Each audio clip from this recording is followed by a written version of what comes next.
Hello and welcome to You Should Be Reading. Today on You Should Be reading Drive.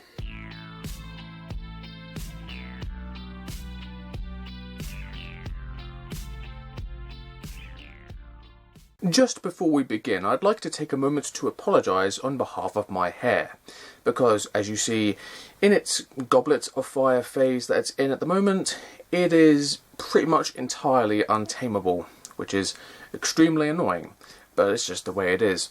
I did try to give it a bit of the old Sherlock ruffle, just to make it a bit more even on one side or the other. It just made it worse. Yeah, so we'll skip past that and just saying apologies for that in advance. But anyway, the review part of this, which I should be doing now. Drive is a 2006 novel by James Sallis, and as you can probably tell by the film tie-in cover, it was later adapted into the 2011 film Drive, starring Ryan Gosling, directed by Nicholas Winding Refn, or Nicholas Winding Refn. Winding. I don't know, his name is weird. Just, okay. And they are pretty much the same thing. Sort of. The biggest difference between the two entities is that the film is a lot more streamlined as a narrative and a lot more simple and linear, whereas the book is far more all over the place in terms of its structure. Like it time hops all over the place. It has, like, how many different time narratives does it follow? I've lost count, having read it, but there's basically the story in the book follows the main character of Driver. That's just the name that he's given.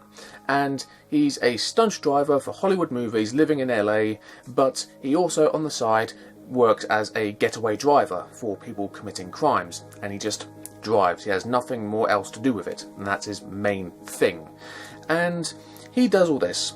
And the story of the book has the narratives of, first, this job that he gets involved in, which goes horribly wrong, and then has another narrative following him sometime before, where he was part of another job that also went wrong, and then also another period of time where it follows him in his childhood and as he grows up and goes to LA and how he becomes a stunt driver and all these other things, as well as a bunch of other time periods that he jumps to, really without any warning whatsoever.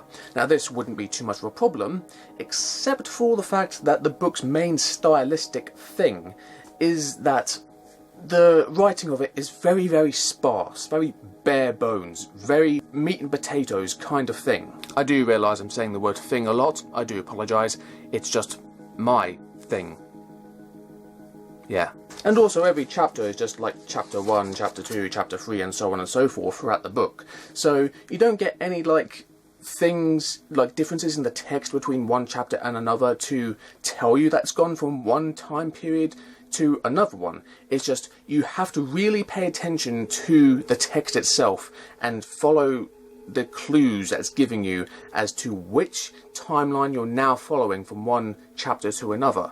And on the one hand, it is a bit confusing and it is sort of unnecessary, but then on the other hand it does mean that you have to concentrate on the text fully. Now, regarding that writing style I just mentioned, yes, that is the reason why the book is quite short, very thin. It's only 191 pages, and that's not without all the first pages of all the copyright and all those critics' notices at the beginning. That takes up 12 pages. So even then, what's 191 take away 12?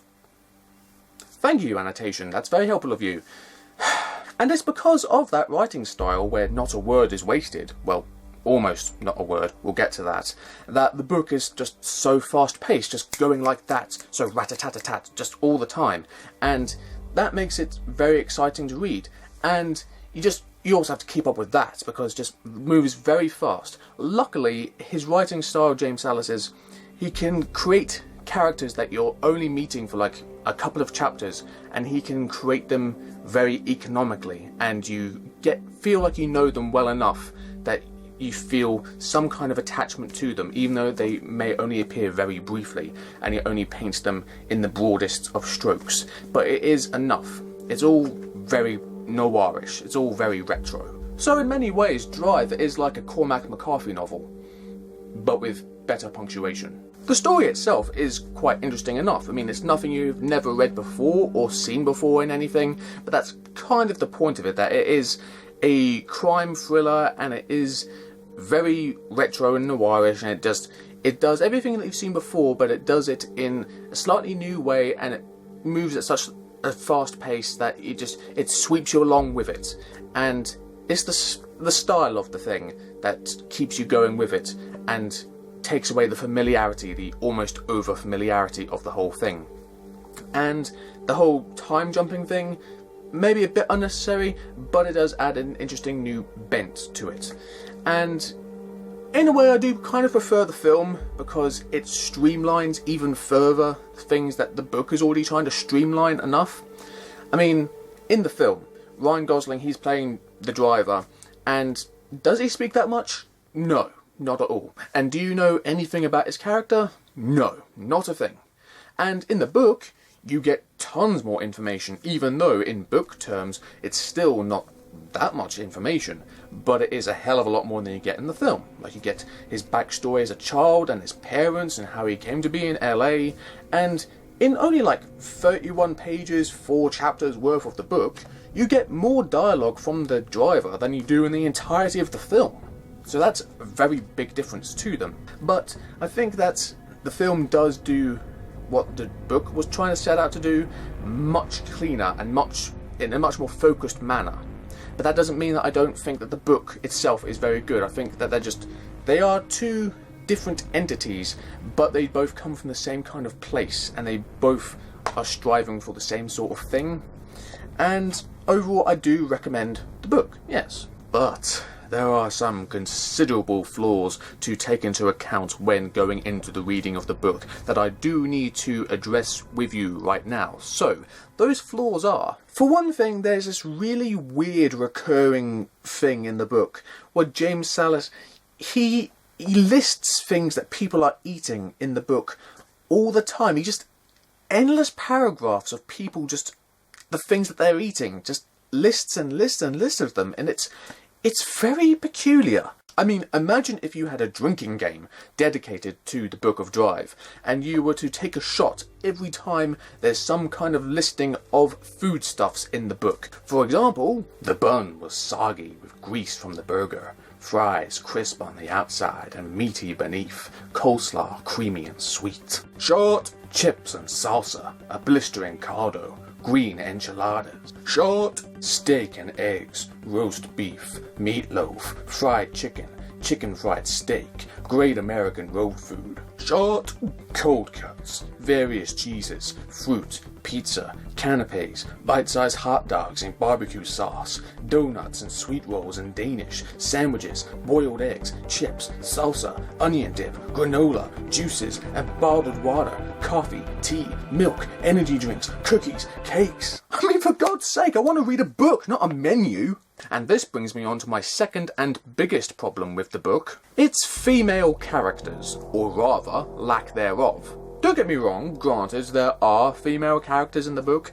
It's just that when they appear, they're either A, very underwritten, B, described solely for their physical appearance, C, are killed horribly, or D, some combination of all of the above. And that's just really annoying.